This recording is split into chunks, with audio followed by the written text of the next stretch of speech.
Hello, everybody, and welcome to the PHLY Eagles podcast presented by Bagels and Co. Brooklyn-style bagels made right here in Philadelphia. And we are here in Reading Terminal. Wulf, Rich Hofmann, to talk about the fledgling Philadelphia Eagles. Rich, we got a lot to talk about. We're going to be joined by Brian Baldinger in a little bit. Zach Berman still traveling back from Seattle. I know that he's bummed to miss it, but I want to start with you, Rich. Coming off that game, I think we're all thinking about the last 6 minutes. The Eagles punt the ball away. Drew Lock leads that 92-yard touchdown drive. The Eagles then fail at the end of the game with their 2-minute drill.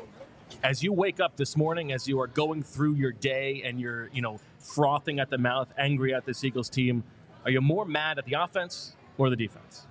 Well, Bo, I first would like to say I'm excited for the show as well. That's important. You got to give it Zach. That's yes, right. Yeah, absolutely. I'm still really angry. That was brutal last night. And usually after a game, I think after the 49ers game and after the Cowboys game, give me 24 hours and I'm a little more rational, I would say. I don't know if I'm more rational right now. I'm not sure if any rational thought is deserved after that game. And to answer your question, I think it's the offense, man. I am, and I think the issue with the offense is I have less confidence in the organization because they just replaced the defensive coordinator, when I think the offensive coordinator has probably frustrated me at least just as much this year, perhaps even more. That is my takeaway, and I think Zach said it. I think you also said it last night. I think that is primarily. Oh, baby. Oh, wow.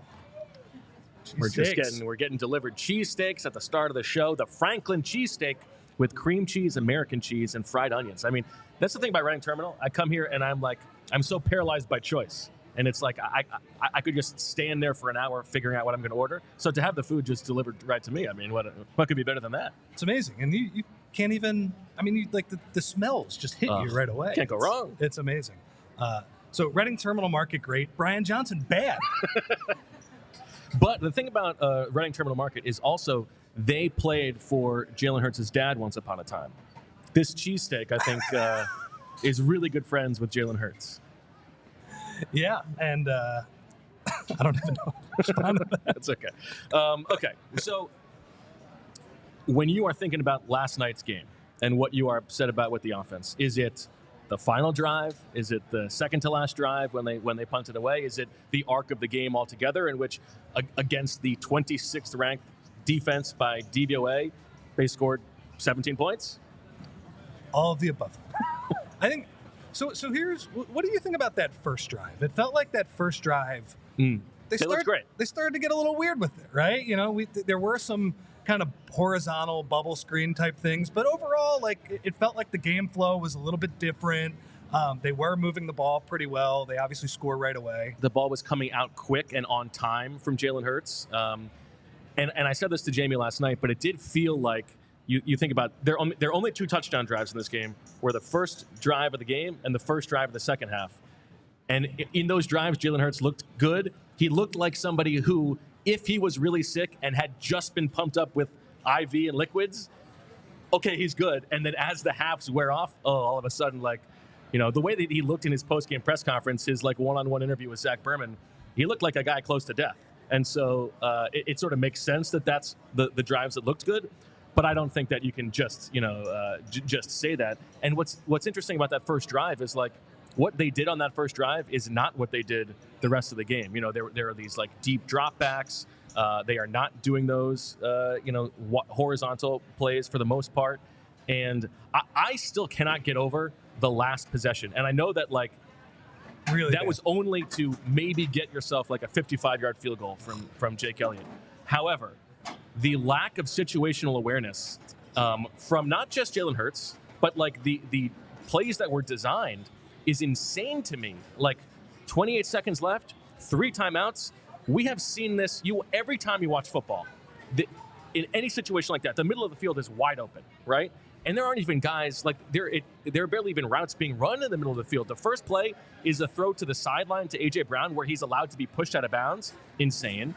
The second one, okay, Jalen Hurts takes advantage and makes a good job, getting 20 yards. To throw the deep ball to A.J. Brown, and we can talk about A.J. Brown's Twitter antics today, but he says in that post, that's the read. He's the number one read on that play. He's not a clear out. That is so bad because there is like the marginal value of getting 40 yards instead of 20 yards there is nothing compared to how less likely it is to be completed. It is a wild play call, and I think like Nick Sirianni deserves a lot of blame for that. We are prone to hyperbole in Philadelphia, using words like insane. I'm taking a bite of this cheesesteak. You know, just like beyond belief and just straight up dumb. No, that was dumb, Bo. And you mentioned, you know, I think a lot of people on Twitter had a screen grab of the final interception that was thrown to A.J. Brown. They're like, look at Gainwell. He's open. And I'm thinking like, yeah, he probably is if like Jalen holds that ball for another beat. But there's nobody in the middle of the field on that screen grab. And like you said, anybody. And that ball's got to be out sooner on that play anyway. Totally. Like, yeah. Any kid who has played 4 games of Madden in their lifetimes, oh wait, I can hit select and hit timeout to stop it. They had 3 timeouts left, man. Three timeouts? Like the idea that A.J. Brown is like, oh, got to get out of bounds on the one play too. It's just completely crazy.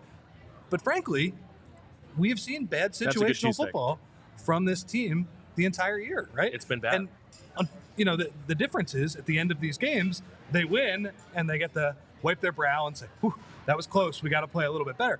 I think all these things come to the forefront when one of those games turns into a disgusting loss. And maybe we would have had this conversation at that Dallas game at the Link if, you know, Dallas scores at the end, considering the Eagles go 3 and out on those drives. I mean, Sirianni talks about the 2-minute offense being bad. The 4-minute offense is insane. There have been several times this season when they have had a chance to salt away a game on offense and have not done it. And I think that second to last drive was very reminiscent of the drive against the Jets at the end of that game when they run on first down. It's like 2nd and 7 or so, and it's so predictable. It's run, pass. And I think that is your chance on second down to throw the ball and get a first down. And if the Eagles get one more first down on that drive, the game is over.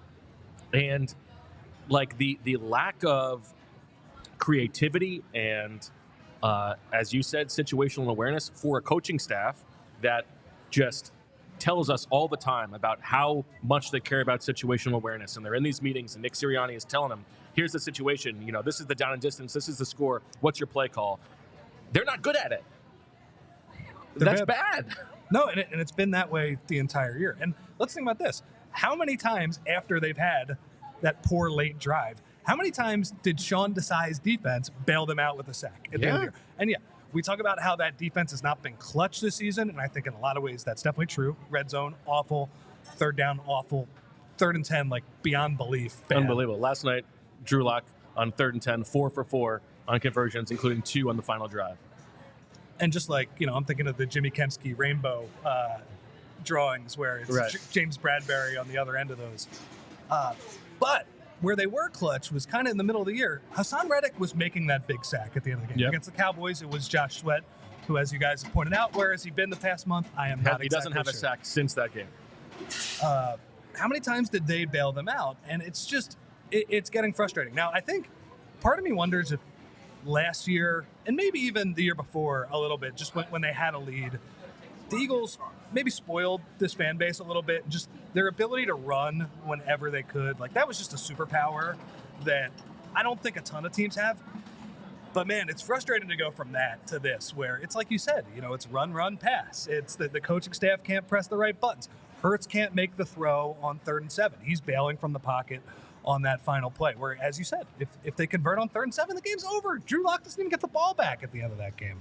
But also, it's Drew Lock. I know. We can't stop Drew Lock. Look, it's bad. 92 yards? We'll get to the defense. Let's stick on the offense for now, because I do think that, you know, if you are getting sort of conspiratorial about what's going on in the Novacare complex, you know, replacing the defensive coordinator in a panicked way like they did last week, it's very much like you're throwing a distracting bomb over here. Don't look over here where we are not pulling our weight on offense. I'm curious, how concerned are you about what seems like a bit of a regression from Jalen Hurts? About half and half. I think you made a good point. I was really disappointed in him last night, but it's like you said, I actually think he might have been really sick. Yeah.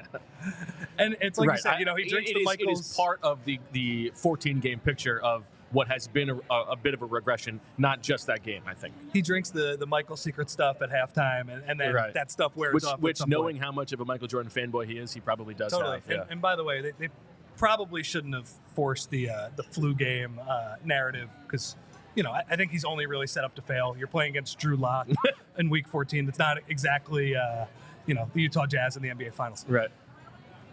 But, look, I think the detail stuff is what kind of bothers me. I think situationally Hurts, and again, this happens in every sport. In basketball, I always get in arguments about it. Is it the coach? Is it the players? Is it both? How much do we... And, of course, it's an impossible mix of all of those things. There's no way to ever know. But situationally, and the throw we haven't even talked about yet, the throw to Quez Watkins, lunacy. Just an unserious throw. What is going on? They're moving the ball pretty well. And by the way, I'm going to add all the caveats on that. Absolutely pass interference on that play. 100%. Yeah, but not needs to be thrown. Not needs to be thrown. I guess I was more angry about it considering Bradbury got a ticky one. Yes. Or a ticky-tack one on the drive before. And by the way, I would like to laud a lot of Eagles fans because those were two pretty big plays. 3 points on one side, 7 on the other. I think everybody realizes that the issues are bigger than one game. Yeah, you do not hear much complaining about the refs in that game. Good. Yeah. They don't. Quez with, just one of the weakest fights for them. Go fight for the ball. Some of the worst body language you ever seen. He doesn't even look back. He just continues running out of the back of the end zone. It's It's like the old the Bo Jackson touchdown where he just sort of runs through the tunnel. Yeah. Except that's after a pick against. Yeah, right, exactly. It's I don't want anything to do with that. And later in the game on that, on the 3rd down and 7 on the second to last drive, the one where Jalen Hurts is running around like a chicken with his head cut off, and he throws the ball out of bounds. If you watch Quez Watkins, who is not the target, he is already out of bounds on the play. Just he could not care less about what is happening on the field. It looks like. I don't even know. I don't understand the playing time at wide receiver. Yeah. Let's hear that. Quez Watkins played 36 snaps last night, 52% of the snaps. Julio Jones played 22 snaps. Those two guys combined have made one memorable good play this season. Olamide Zaccheaus has made 2. Okay, not great chicks. He played 5 snaps. What's up with that?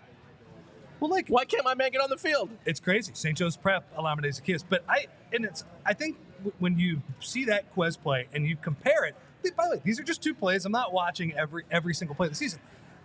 The Bills play where Olamide fights back for that ball, and that's a terrific throw by Hurts. I don't want to not give Jalen credit for that. Quez is not making that play. Of course not. You're right. He's probably out of bounds. He's probably chilling in the first row somewhere. He might be hanging out with Big Dom on that play where Olamide makes it. It's crazy. I think that's the number one thing for the rest of the year. Big Dom being out? Well, yeah. Listen, they haven't won since.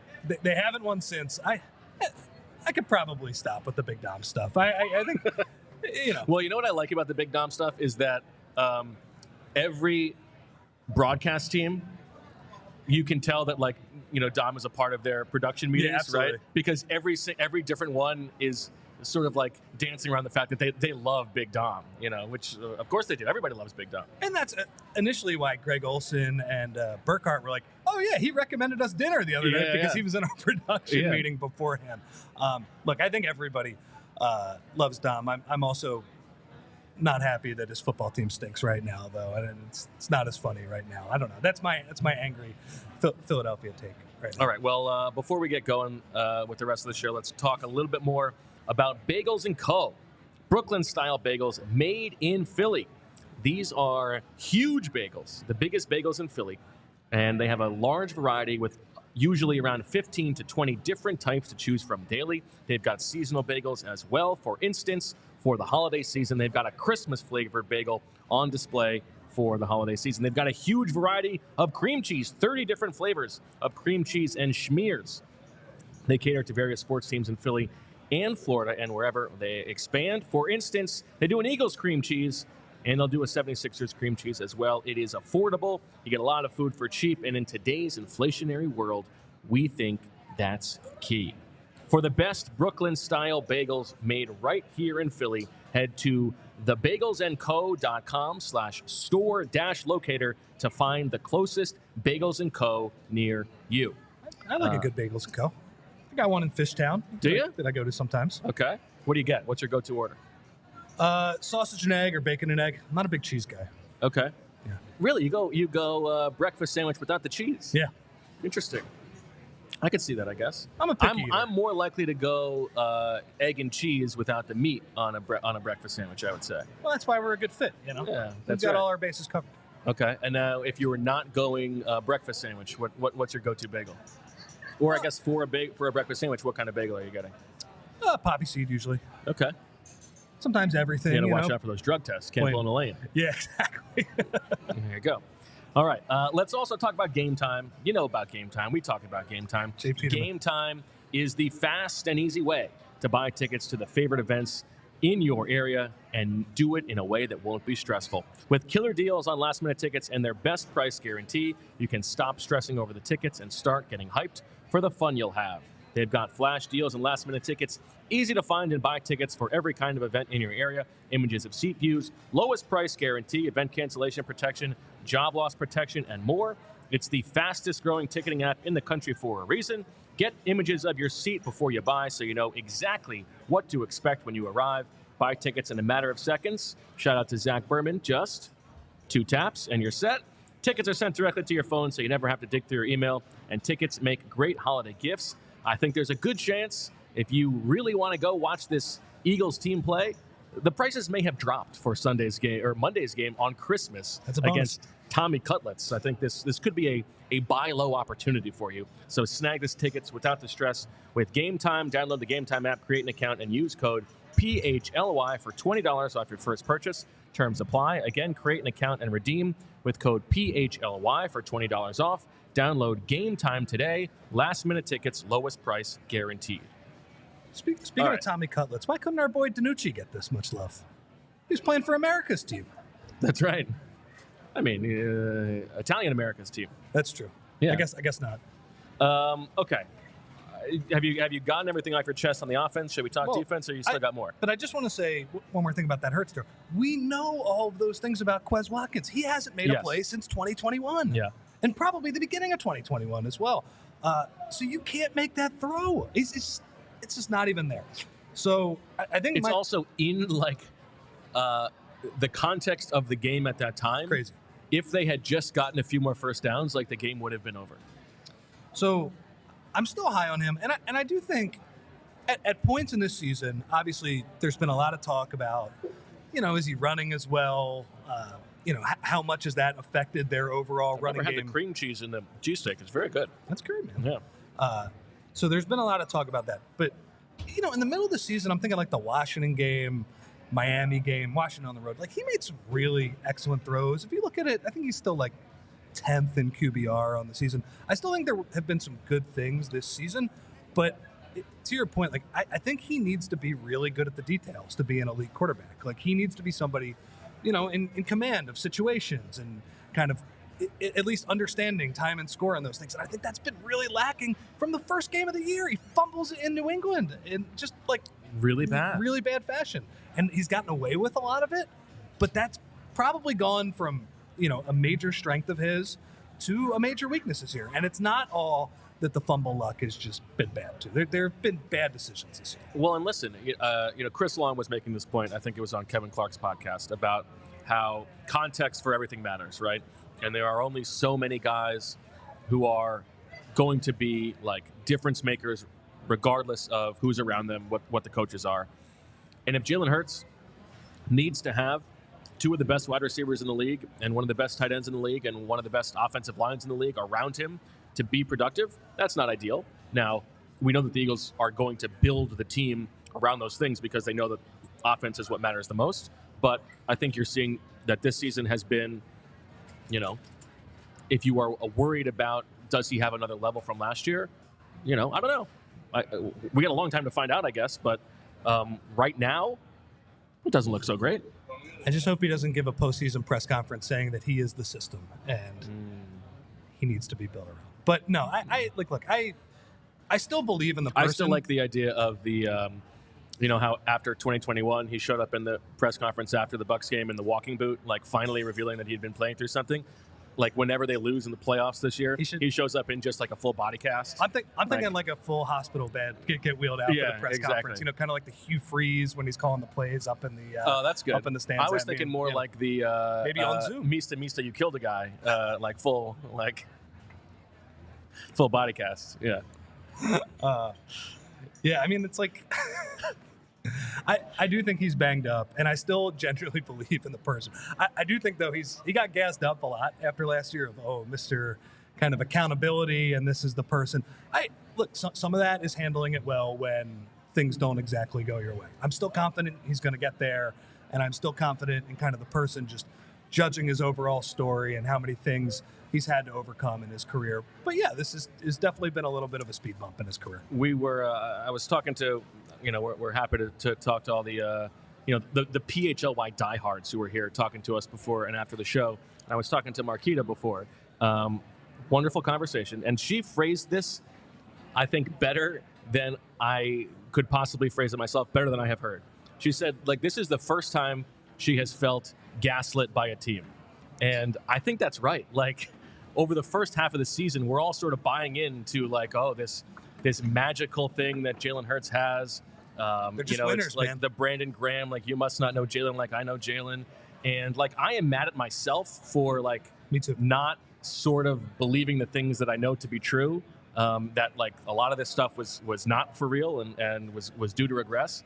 And I love the way that she put that, because that's what it feels like. It's like, oh man, I can't believe I let myself believe that this team was something that it's not.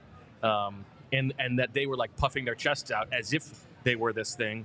Meanwhile, the first time they face real adversity, they're pointing fingers in the building, they're firing people, they're chirping at fans, they're talking, they're complaining about articles being written by reporters.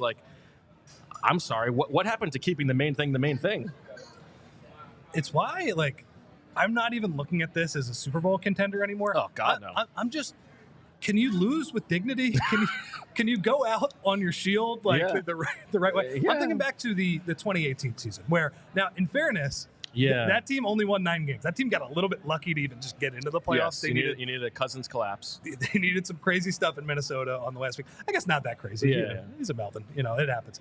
But I just feel like they face a little bit of adversity and everything crumbles, and it's I don't know what the organization is right now, where it's like you said, you have Darius Slay, A.J. Brown. Guys, get off Twitter. Enough. Yeah. Enough. Just, I don't want to hear that anymore. And then you got people questioning reports. But the main thing is, you have coordinators getting fired at the end of the year. Bizarre. And by the way, Matt Patricia, who I am not the biggest fan of, he's 258 on my list of things I am specifically mad about. I am more mad about the decision, though, that to put him in that role. It didn't really change anything. This of all things is not his fault. Yeah. No. I don't get the sense that this was from people talking to people Matt Patricia angling for the job and trying to sort of backstab his way into the job. I don't think that's what happened here. And I'm also not freaking out about James Bradbury's playing one-on-one coverage on the backside. That might not have been a great call, but man, it's been the stuff we've seen all season. Well, let's talk about the defense, because I do think that final drive was the perfect test case of does this matter? Does the defensive play caller matter? And, for them to set things up this way, where it's totally stacked in Matt Patricia's favor, where you're going to fire Sean Desai, not, quote unquote, promote him upwards or whatever, after playing the Niners and the Cowboys at the back end of that brutal stretch. Now all of a sudden you're facing an offense that is not that good, and you've got a final 4-game stretch that, of course, the defense is going to dead cat bounce better than it was. But you got a chance to go win the game, and they were terrible on that drive. Now, some of it is some of the play calling stuff, very predictable. This was their lowest blitz rate game of the season. They played, I think, the 4th highest percentage of zone on 3rd downs when they were once again terrible. That didn't have to do with the coordinator. They were 50-50 zone and man. And on that final drive, I do believe that, of all the things that were supposed to be true about this team and are not, The biggest disappointment is the defensive line. And on that final drive, you know that it is strictly pass situations. And they are 10 straight dropbacks, 4-man rushes on every single one. So 40 individual rushes from Hassan Reddick and Josh Sweat and Fletcher Cox and Brandon Graham and Jalen Carter and these guys who you're paying a lot of money to and expecting to be impact players. One of those plays, one guy sort of gets close. That's Fletcher Cox in the second play of the drive. 1 out of 40 in a, like, you got to get there situation. They barely even breathe on Drew Lock. It's pathetic. Yeah, and maybe I went a little too far with my Patricia praise. Maybe I'm just You're a Patricia boy now. I'm a Patricia. In my mind, you're a Patricia head. Yeah. The pencil, it gets me. Yeah. It brings me back to better days. What was I thinking of? But I just think the personnel is so bad, man. I just think it's so bad, and I can't. That's part of the other reason. It's hard to not think that the Desai thing is like, look at this. This was the problem. Let's point the fingers here. We can all agree that he's the one who can take the fall, not the rest of the coaching staff. Not like, oh, by the way, it's not just Sean Desai you had to replace. It's Nick Rallis and Denard Wilson. Like, it's the whole defensive coaching staff. And, oh, by the way, the personnel is really bad on defense. So I'll let you go there. Well, and I mean, I think a lot of people have pointed out on that last drive, you have, you got Keely Ringo on the field. Who I thought looked pretty good. Well, look, his sample size was small, but it wasn't great heading into the game, so I was a little worried about him. Yeah, I think he actually wasn't on the field in the final drive. He wasn't on the final drive. Pedantic, it was Job, right? It was Ricks. Oh, it was Ricks. Okay. Yeah.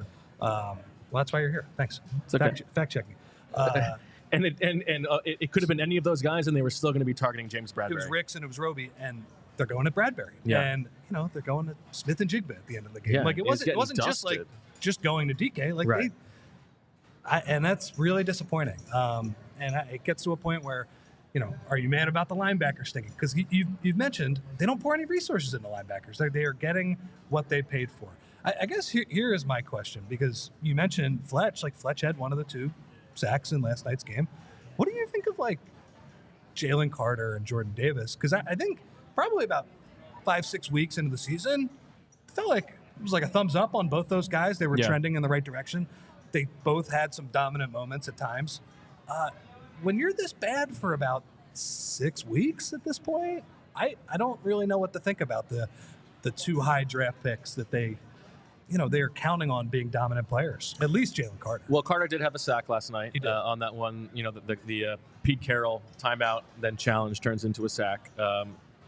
I'm less worried about him than Jordan Davis. I think Jalen Carter over the arc of the season has been very good, especially knowing that rookie defensive tackles usually do not make an impact right away as pass rushers. I think he's had some really good reps that have not led to sacks. He was quiet for the past few games. I thought it was nice to see him have a couple flash reps yesterday. Jordan Davis, like, in the beginning of the season, I thought the most encouraging thing on the whole team was Jordan Davis turning into a factor as a pass rusher. And that just has not held up. And I don't know if it is like the longevity of the season, if that's a fatigue thing, or if it's just that he is a guy who's going to be up and down and you don't know if he's going to be there every week. He's still a helpful player. But yeah, you wrote about this in the newsletter today, which I thought was a great point. Like, if you're thinking about this team big picture, it really does feel like the best players on the team are often still Jason Kelce and Lane Johnson and Fletcher Cox and Brandon Graham, right? Like, they're not going to be here forever. I know, and that's why, this defense, they've all had, especially the line, they've had flashes this season, but I can't reconcile how bad they've been for about, ever since the bye, at least, right? With, what I think of them individually and some of their great moments, because like you said, Fletcher Cox has been one of their best players. He's been one of their most consistent guys. When I am least frustrated with kind of the older players that you're bringing back and you wonder in the offseason, is that the right use of resources? And that guy is the one who's really kind of held up his end of the bargain. Isn't that wild? Then what do I think about these other guys? And it's I don't think there are really any good answers. But the defense, to me, as much as the offense frustrates me, and that's the coaching for the most part, because I still think there's the talent there to be quite good. The defense, I just look at the personnel, and I just don't think it's very good. And, for a lot of this season, we still heard, this is the most talented roster in the NFL. Like, you can't be the most talented roster in the NFL, or really even that close, if the defense is this weak in so many spots. And I think that there is something to the defense that is, I don't know if this is a Nick Sirianni thing, if this is a Sean Desai thing, and maybe this was part of the contention behind the scenes with Desai. But, like, you know, I thought Keely Ringo looked pretty good last night. And maybe in the beginning of the season he was terrible in practice and some light, you know, clicked on for him midway through the season. But for a team that went into the season with Super Bowl expectations, right? Those are the stakes that they're playing for. I think that they have been really, really myopic and nearsighted the whole season. This is a big part of the defensive line rotation. You know, I think part of the reason that Josh Sweat doesn't have a sack in the last 5 games is because he's already played more snaps than he played last season, right? But also, like the defensive line, the top guys playing more, that was bad, and we were calling it out from the beginning. This is probably going to come back to bite them. But, you know, Sean Desai was playing guys like Eli Ricks and getting them involved, and they didn't have a lot of young linebackers to play necessarily. You know, the curse of Christian Ellis does continue. But, like, if Keely Ringo got some time early in the season, if Sidney Brown, who, you know, wasn't perfect last night but was flying around and certainly brought a little bit more, like, verve to the defense than some of the guys they've had, maybe if those guys had played more early in the season, they'd be better now when it matters more. And I think that they have just been, like, not taking the big picture into account at all. And, you know, Nick Sirianni will admit this. He will say, like, the goal every week is to win the game that week and do whatever it takes to win the game that week. And I just think that the person in charge needs to be thinking more big picture than that. I mean, I think you could counter and say, hey, the goal is to win the final game of the season at some point. And, right. You know, if you beat Washington in week 3, that doesn't necessarily line up with that vision. I completely agree with you. And obviously this is the Christian Ellis part of it too. You know, anybody playing the drinking game, they can sure for that mention. I drink agree the holy wine. The holy wine. Yes. So I agree with you, and I think you said it on last night's pod. You're like, what other washed-up veteran can we bring into, like, you know? Totally, Shaq Leonard, like sap he's away just, snaps. He's just not even in half of these plays, and it's really bad. So bad. And by the way, Sidney Brown missed 3 of, like, you just have to make those tackles. They were completely damaging. One of them was on the touchdown run to Kenneth Walker. He missed 3. I completely agree with what you said last night. At least he's there, man. Yeah. Like at least there's a chance that he might actually make that play at some point. Whereas a lot of these guys, I don't think they're going to make it. And, you know, I haven't looked at the numbers. The run defense on that first drive after the second half, so bad. That was what this team hung their hat on for a while, right? I think they were second in run DVOA. I think Dennis said that before the bye, right? Where the heck has that been? Well, yeah, it's like the question that Jamie asked at the end of the show last night. Like, what are they good at? It used to be, okay, they can stop the run. I don't know. I mean, I guess pass pro. Yeah. But well, Jalen Hurts was not hit once last night, by the way. And also pass pro, I'm kind of worried about Jalen. He just bails from the pocket so much That 3rd and 7, that second to last possession, it seemed like he could just step up and throw the ball to Devontae. Like, he was open over the middle. I don't know. So there's not a lot going right with this team right now. That said, Michael Clay's special teams. Oh, yeah, here we go. Pretty good. Which, I mean, if you want to be flowery and you want to have a reason to believe. I wanted him fired last year. Right. Everybody was coming after Michael Clay last year. He was a young coach. That was his 2nd year as a coordinator. You know, maybe that is hope that Brian Johnson will grow into becoming a better offensive coordinator as his career goes on. That's about all I got on that front. But yeah, I mean, the special teams have been very good. Yeah, that's all I got too. Okay. All right. Before we move on, and I think we're going to be joined by Baldy in a few minutes here, let's talk about our friends at Wheelhouse Cards. You know all about Wheelhouse Cards. I'm guessing that Zach is probably driving home somewhere on the Jersey Turnpike right now from his landing in Newark, and he's thinking to himself, man, I wish I could be doing this Wheelhouse Cards read so I could talk about Reed and how much he loves cards, because we know that Wheelhouse is our go-to sports card gift and apparel shop in the Delaware Valley. Their motto is cards and community, because love of sports unites us all. They carry all of your favorite card brands like Topps, Chrome Baseball, and Mosaic Football. as well as T-shirts, hats, and hoodies from brands like Mitchell & Ness, 47 brand junk food starter, and Shibe Vintage Sports. Shout out to Destiny, who said hi earlier, our old friend from the Eagles game day operations, writes about the Phillies. Love Destiny, and she's at Shibe Vintage Sports as well. Looking to grade your sports card collection? Wheelhouse offers PSA grading submissions. They also host tons of different family-friendly events and birthday parties every month. All right, Rich, you and I were chatting before the show. I wanted to ask you a question. Of all the decisions that the Eagles made this offseason, so that is hiring Sean Desai, or bringing in Matt Patricia, or hiring Brian Johnson, or letting C.J. Gardner-Johnson go, signing James Bradbury, re-signing Darius Slay, doing nothing at linebacker. If you could, snap your fingers and redo one of those decisions today, what do you think it would be? And maybe tell me your process.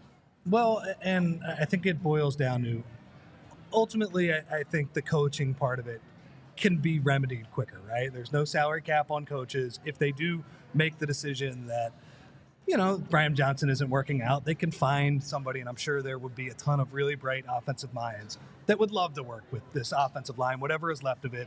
A.J. Brown, Devontae Smith, Jalen Hurts, obviously. But I do think those are probably in the top 3 or 4, right? Brian Johnson, Sean Desai, those things have not exactly worked out.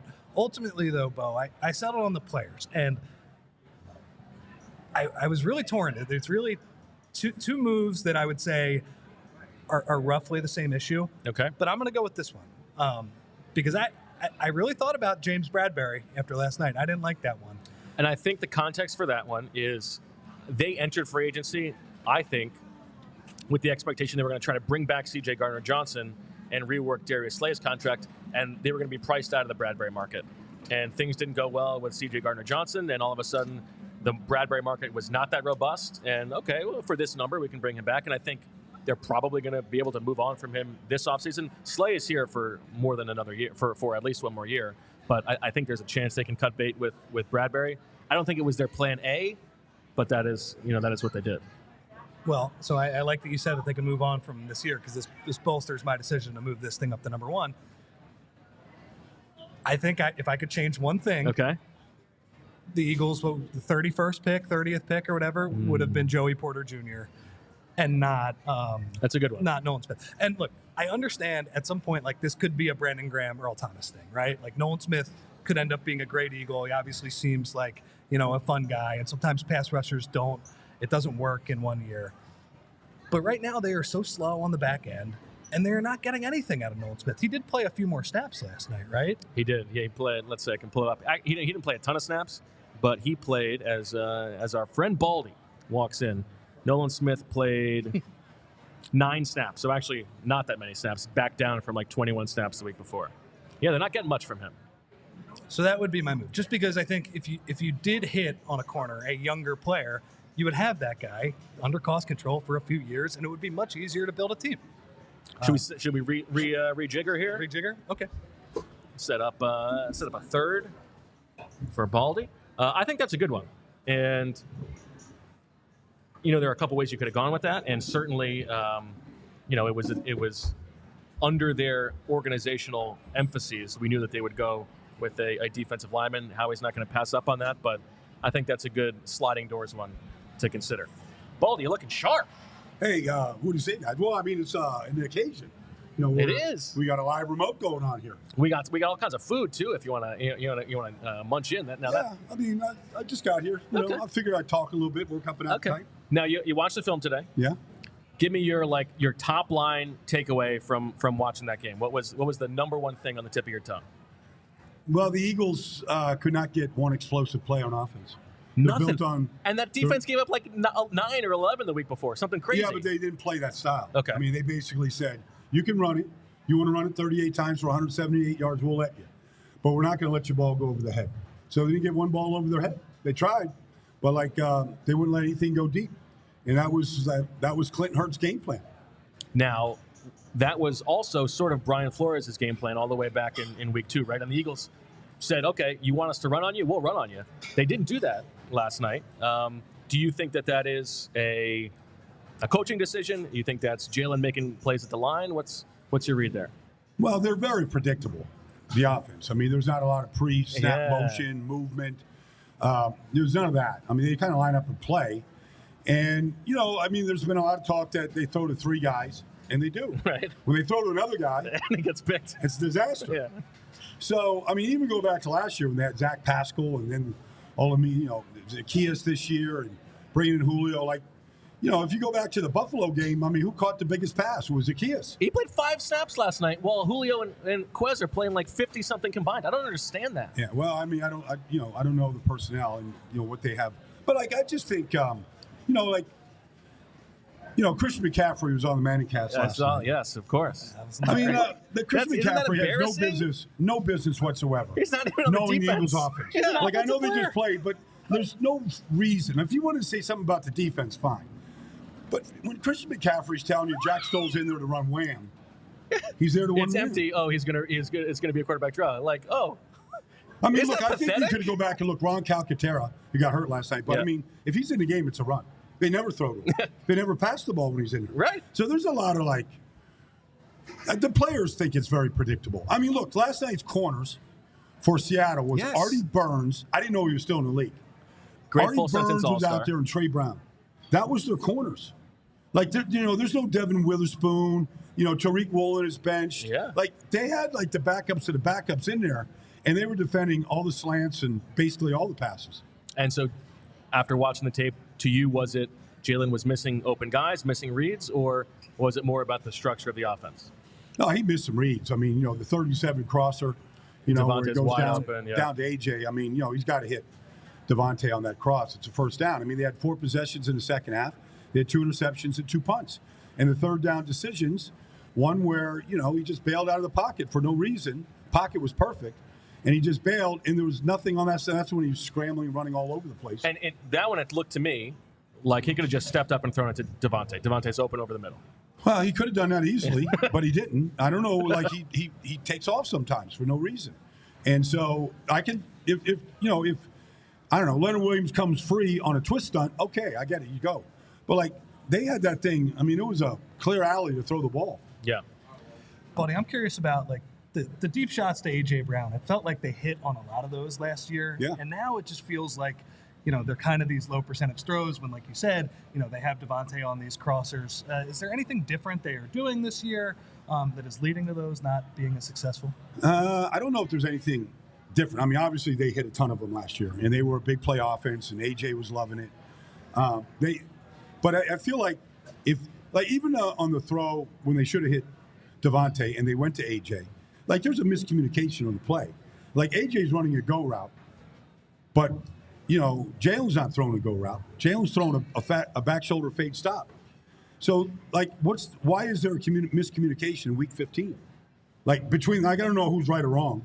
I could kind of figure it out, but regardless, that's if you're going to take that shot, you got to make it at least a good percentage throw. I am still hung up. But even if you go back to your point, on the first interception to Quez, Yeah. it's really a bizarre play. It really is. Because here's what's going on. So they got twins to the right. Okay, so Quez is in the slot and AJ is out wide. And there's clearly a audible call. And Quez is signaling AJ about what the play is. Now, if you wanted to take the deep shot there, why wouldn't you put AJ in the slot and let him go against Julian or whoever's back there? But why would you go to Quez? But regardless, they're so confused by what the signal is that Kelsey snaps the ball, and neither one of them leave the line of scrimmage. Oh, jeez. They didn't even leave on the snap. They're looking at each other when the ball got snapped.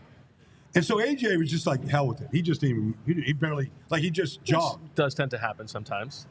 It does. It's a problem. But, I mean, it was just a bizarre sequence. And then we were talking about it because Quez, he doesn't fight for the ball at all.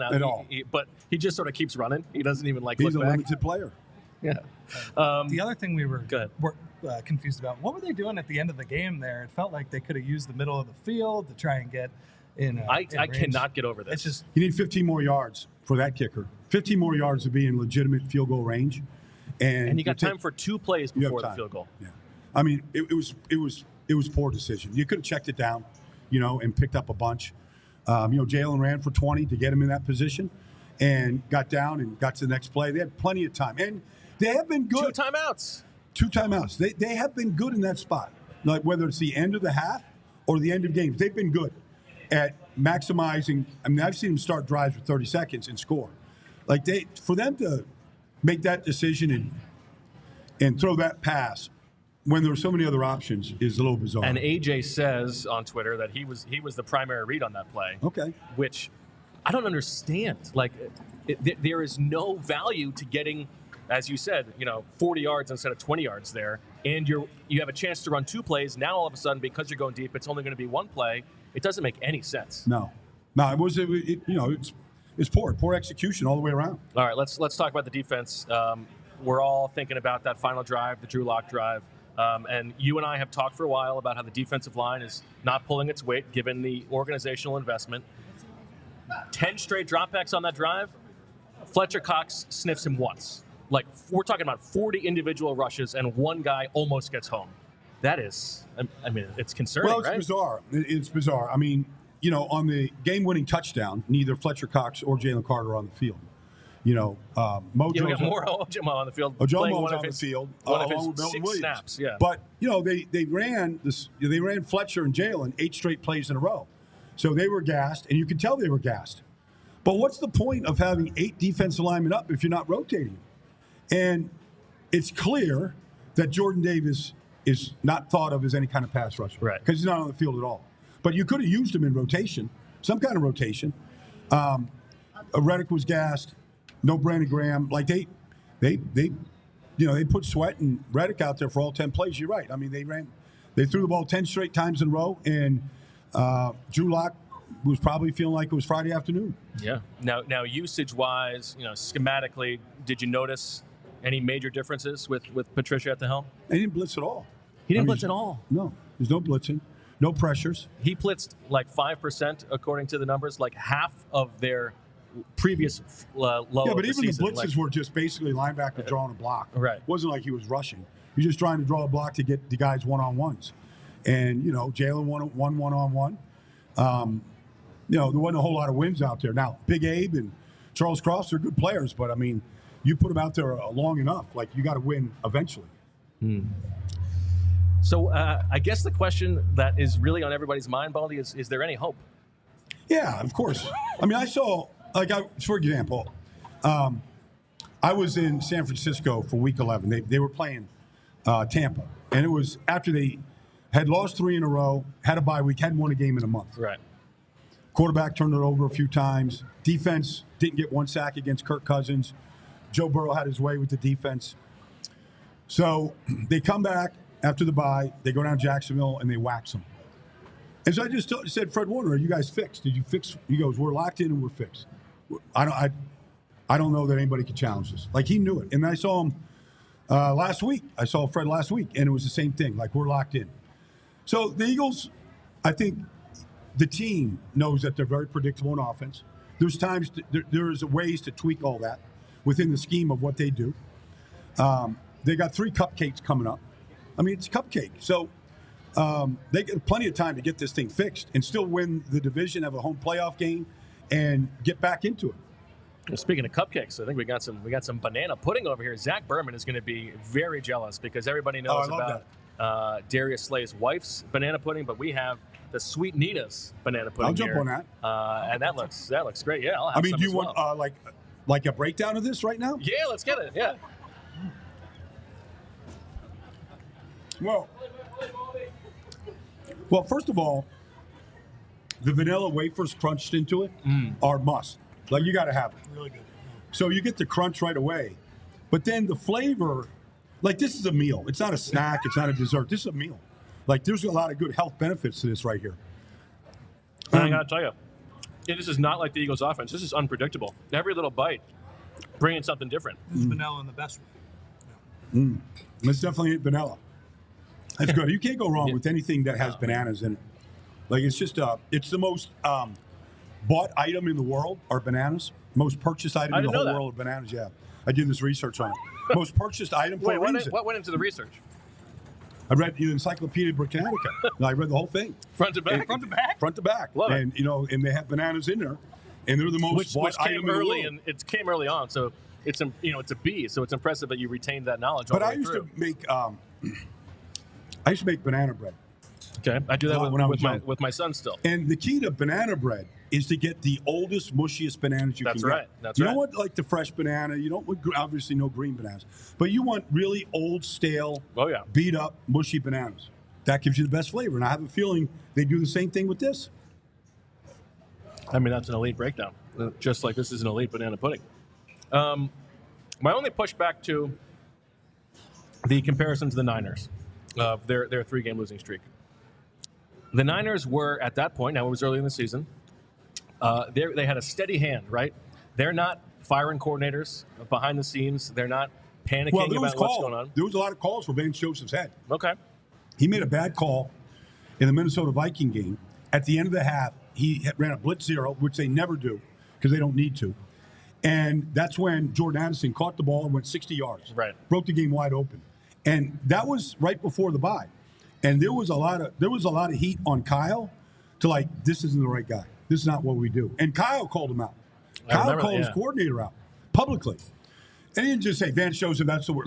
But he basically said, like, that there's no reason for that call. Which is funny because it's the precise opposite of what Sirianni did. He did not call anybody out in public. Instead, he just fired them behind the scenes. Well, it looked terrible last night. It's a terrible look. I mean, there's Troy. Be sitting there like Sean Desai, I don't know what he's doing. Is he charting plays? Right. You know, it looked like he had a coloring book. Like he might have been, but it's just a bad look. And you've never seen. You can't really go back. I'm not pretending to understand like what Weeb Eubank did in '69 with the Jets to win it all. Like I don't think he fired any of his coordinators back then. But it's not something that you typically would do. But I just don't know. You know, like I saw James Bradbury in the lineup, out of the lineup. I saw Josh Jobe at corner. I saw Josh Jobe on the sideline. I saw every single corner lined up and played outside last night. Yes. Like, it looked like it was an audition to see who wants to play corner. Yeah. Like, maybe that's what Patricia does. It was like Ringo typically, and guys want to be on the field. And they want a chance to, like, get a feel for things. You know, whether it's jumping a route or how the quarterback's eyes are. Does he drop his eyes? Does he keep them up?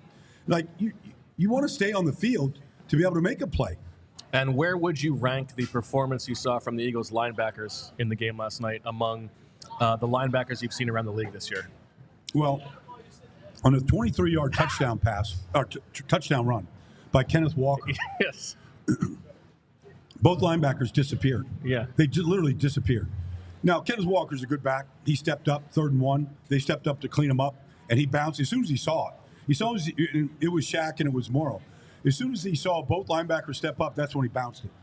And literally, I mean, he was just out there on the perimeter at that point. Like, there's an old saying at linebacker, like, slow do you know? There's no reason to just fire your gun right there and just sell out and just give yourself up.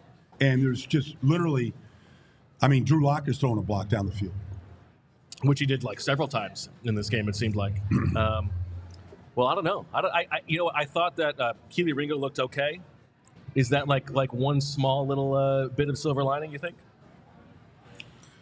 Well, that's a deep breath. That is a deep breath before.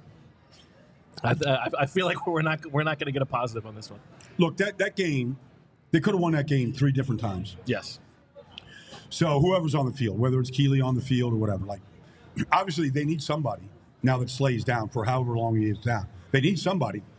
And maybe Bradley Roby is their slot defender. It seems like every position is up for audition right now, which is not good. You're going to see a really good tight end, Trey McBride, this week. I'm saying 2 weeks. Yeah. 2 weeks against Arizona. Look, they've given up 30 touchdown passes. I mean, it's only Washington's given up more. And we know what Washington's defense looks like. So it's a problem. It's been a problem. I would say that, Drew Lock started his second game, basically, in the last 4 years. Yeah. And he took him down the field like it was like he does this every week. So fair to say, then, that you can't just overlook Tommy DeVito for this Eagles defense. Well, I mean,